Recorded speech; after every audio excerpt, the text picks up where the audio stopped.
Hi, my name is Dr. Deshawn.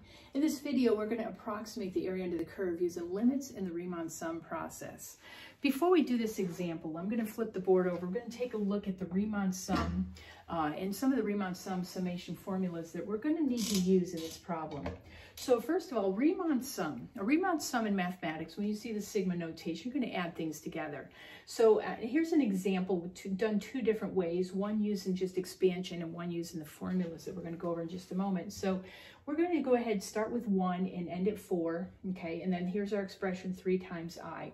So this means you're going to start, this is your first number. So you're going to take the 1, you plug it into this expression. So plug in 1, 3 times 1, plug in 2, 3 times 2, plug in 3, 3 times 3, and then stop. Stop at this number, all inclusive though, plug in 4, 3 times 4. And what do we do with these terms? We're going to add them together. We're going to get some sigma notation, means add them up in a math class. When you do add them together, multiply, add these together, you get a sum of 30. And so the answer would be 30 when you expand by hand.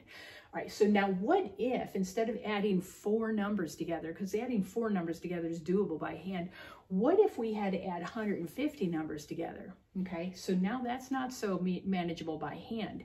So we have formulas over here which will serve as some shortcuts, okay? So they'll serve as some shortcuts. So we have a formula to use for constants. A formula, here's your I formula, your I squared, your I cubed. Here's a few of the formulas.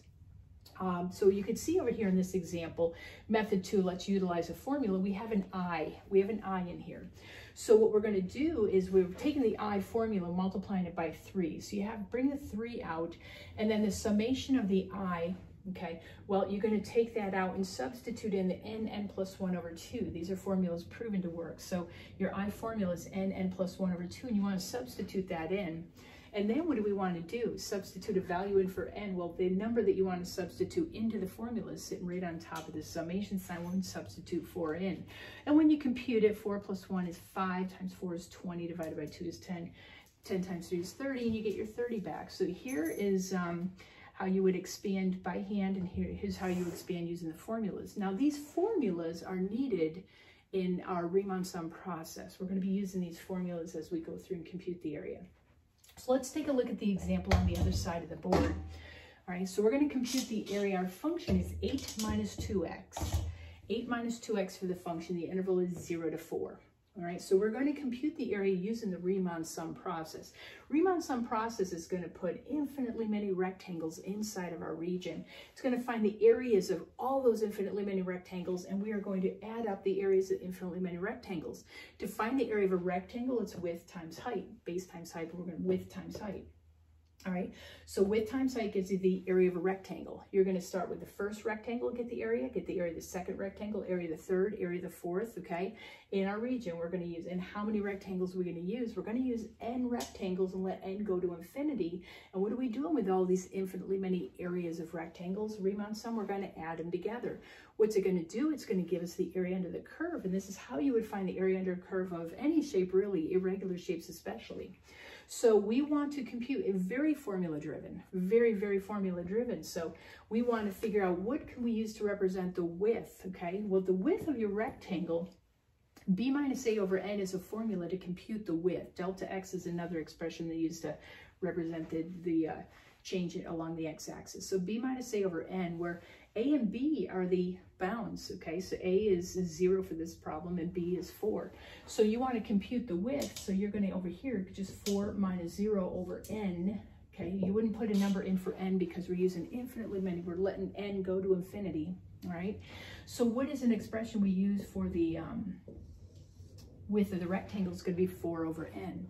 All right, so far, let's go ahead and start our formula over here. So we've got the area is going to be the limit. It's n is going to infinity. Summation, we're going to add up all of our infinitely many areas of rectangles. What is the width of our rectangle? It's 4 over n.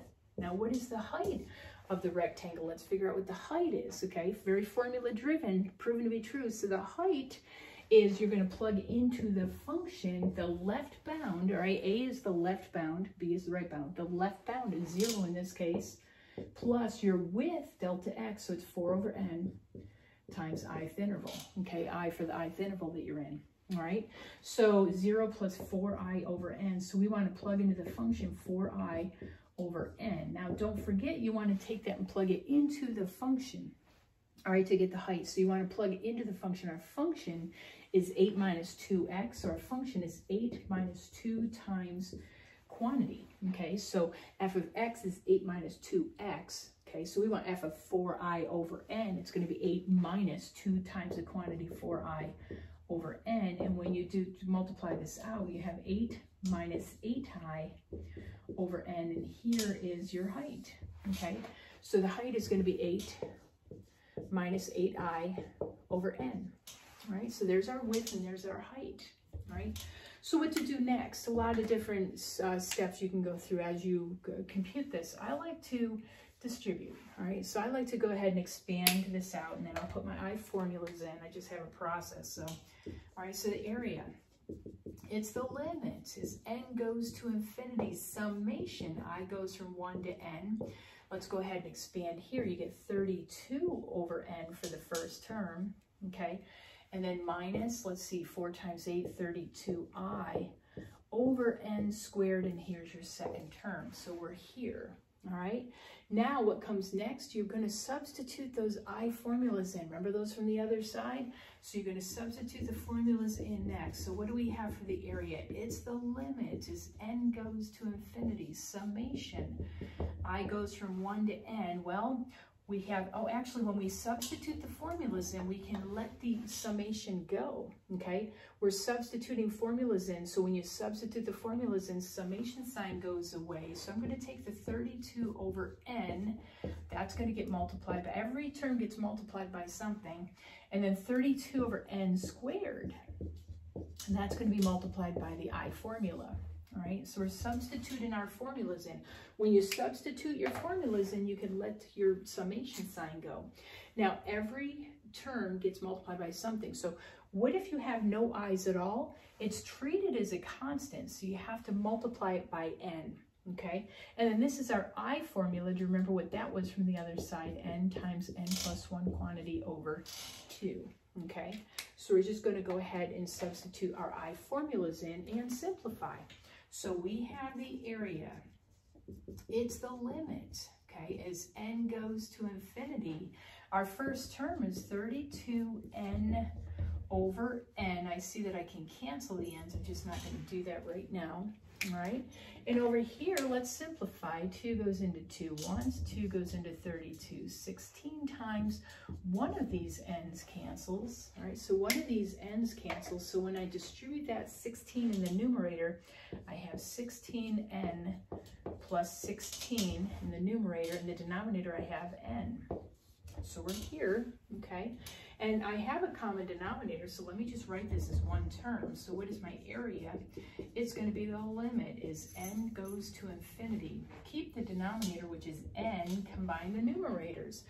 32n takes 16n away, so I have 16n minus 16, right? I want to distribute that negative sign. So we're here. Now, what is my limit? Powers are the same, so you take the coefficient, 16 over 1, so the answer is 16. And what did I find? I found the area from this curve to the x-axis between 0 and 4, and it is 16. So let's go ahead and take a look at the diagram of this so you can see. Let's take a look at the diagram. All right, so let me see if I can just right in this area right here, just maybe sketch what the diagram looks like. So what do I have? I have a linear function. This is the equation of a line. The slope is a -2. The y-intercept is a +8, and it's a linear function, so something like this, okay?